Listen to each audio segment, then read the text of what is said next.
Welcome to the Tech Egg. Don't get scrambled. Enjoy the video. In this video, I will explain how to make bone broth in a slow cooker. First, gather your ingredients, focusing on high-quality bones like beef marrow or chicken feet. Roasting the bones beforehand at 400 degrees Fahrenheit for about 20 minutes really enhances the flavor profile. Once roasted, transfer them to your slow cooker along with your chosen aromatic vegetables. This simple preparation sets the stage for a rich, nutritious broth. Next, add 1 to 2 tablespoons of apple cider vinegar to the slow cooker. This acidic component helps draw out valuable minerals from the bones.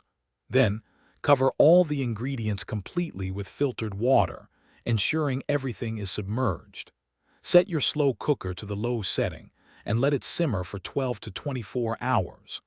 This long, slow cook time is crucial for developing a gelatinous, nutrient-dense broth.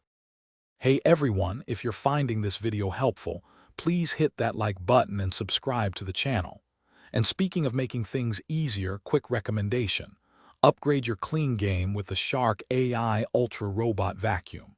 It's voice-controlled, self-emptying, and pet-friendly, making cleanup a breeze while your broth simmers.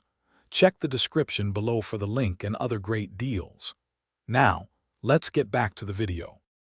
Once cooking is complete, carefully strain the broth through a fine mesh sieve or cheesecloth to remove all solids. Discard the bones and vegetables, as their nutrients have been fully extracted. Allow the broth to cool quickly to room temperature before refrigerating.